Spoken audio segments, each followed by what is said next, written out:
Well, my friends, this is another video from me, a case of HbS antigen positive.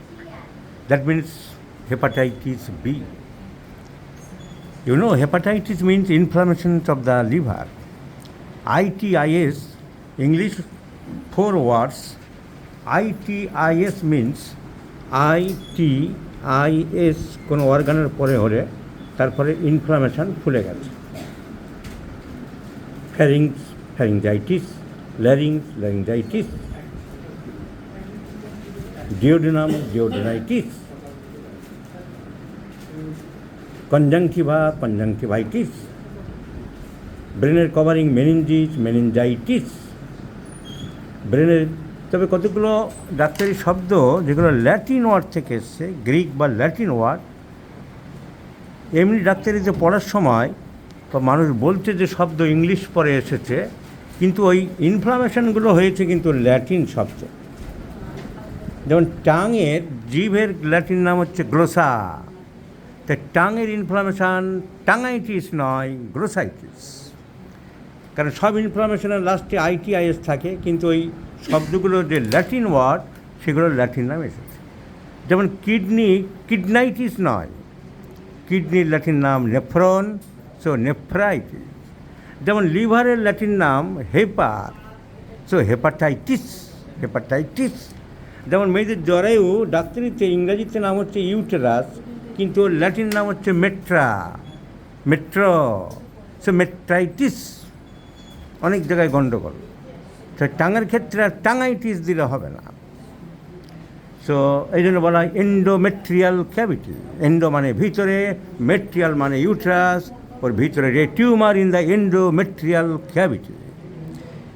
So ইউট্রাসের ক্ষেত্রে metra, টাঙের ক্ষেত্রে গ্লোসা, লিভারের ক্ষেত্রে হেপা, কিডনির ক্ষেত্রে নেফ্রো, ব্রেনের ক্ষেত্রে এনকেফালো, অনেক শব্দ পাল্টে গেছে। ওভারের ক্ষেত্রে উফরাইটিস। তো বেশিরভাগ ক্ষেত্রে ITIS means inflammation. So inflammation of the liver, আগে বলেছি যে Greek or Latin name is hepa, so hepatitis. না, এই হেপাটাইটিস লিভারের ভিতরে দারুণ সব ইনফেকশান হয়। সবাই মানে লিভারটাকে খুব ভালো শেল্টার মনে করে। যত রোগ জীবাণু শরীরে রক্তের মধ্যে প্রবেশ করে, এর একটা ভালো জায়গা মনে করেছে লিভার। বলতে বেশ বড় সড়ো দেখতে, তো পাহাড়ের মতন দেখতে, ওর ভিতরেই শালা চল বাসা বাঁধব। তাই ম্যালেরিয়া প্যারাসাইটও লিভারের মধ্যে ঢুকে যায়, তাই আমাশার অ্যামিবিক প্যারাসাইটস লিভারের মধ্যে ঢুকে যায়, তাই রক্তে অন্যান্য আরও ভাইরাসরা লিভারের মধ্যে গিয়ে বাসা বাঁধার চেষ্টা করে।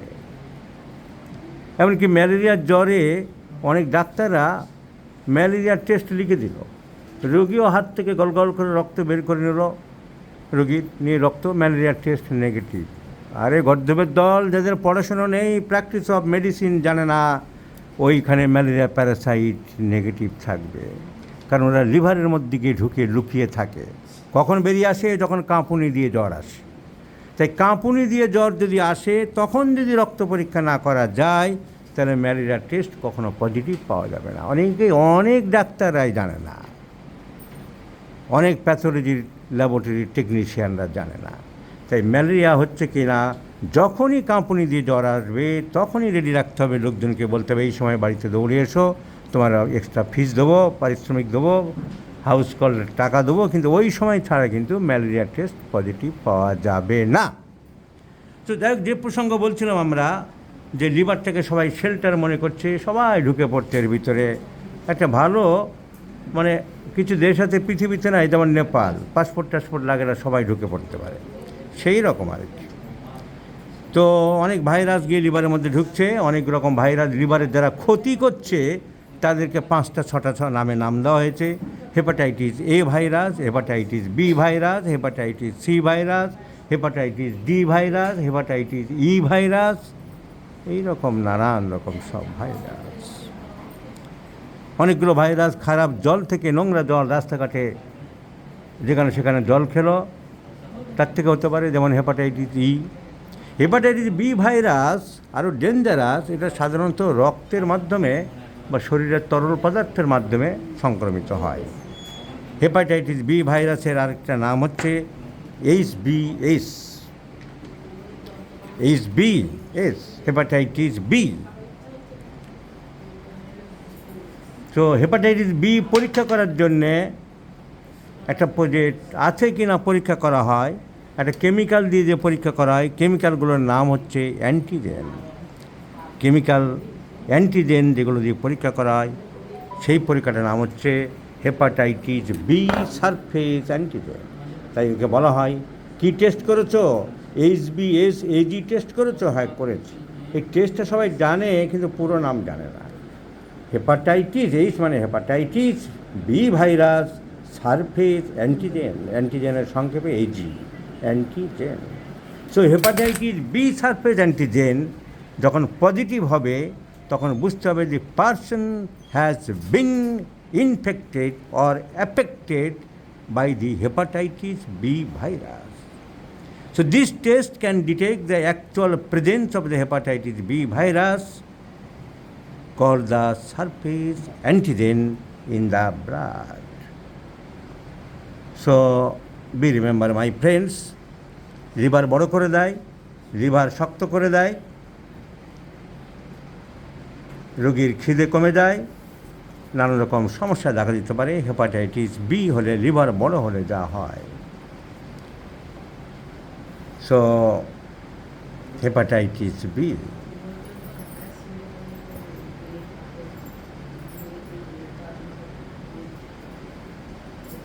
পেটে ব্যথা, জ্বর ভাব, এমনি সাধারণত হেপাটাইটিস হলে যা হয়, জয়েন্ট পেন হতে পারে, খিদে কমে যায়, আর all liver troubles associated with nausea and vomiting. রোগী দুর্বল হয়ে পড়ে, দিন দিন উইকনেস অ্যান্ড ফ্যাটি হয়ে যায়। এর অনেক সময় জন্ডিস বেড়ে গেলে ইওলিস, ডিসকালারেশন অফ দি স্কিন এসব হতে পারে। কিন্তু can hepatitis B is cured? অ্যালোপ্যাথিতে বলা হয় there is no cure yet for hepatitis B, but regular testing and treatment can minimize the damage it does.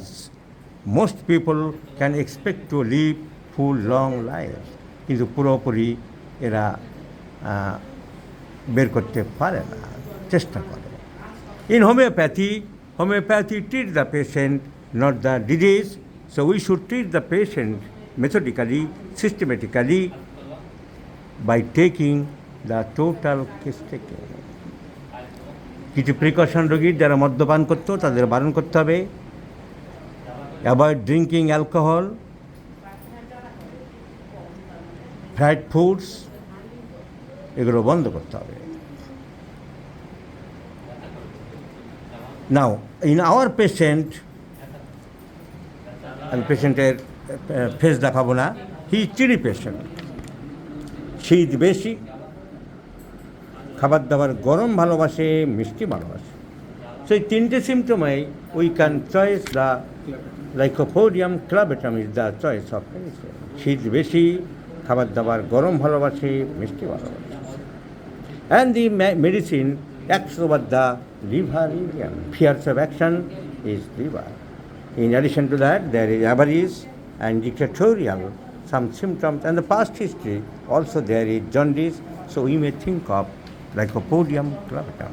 Some symptoms are mercurius, পিপাসা বেশি, thirst profuse, salivation profuse, কিন্তু অন্য symptom মার্কুরিয়াসের খুব একটা নেই, শুধু পিপাসা বেশি আর লালা পড়ে মাঝে মধ্যে। কিন্তু জিভ আমি দেখলাম, জিভটা দেখা টোটালি অত স্যালাইভেটেড নেই। So considering the fierce of action, the thermal reaction, the patient is chilly. Physical symptoms, desire for warm foods and sweets. To mental symptoms, dictatorial or dogmatic attitude, and to some extent miser or avarice. Thought compels to taught me about Lycopodium clavatum. So I have given Lycopodium clavatum in 50 millisieverts scale of potencies, and let's see the result, my friends. I shall share you ultimate the USG report and bilirubin report of this patient. I do believe slowly and gradually the patient will be improved.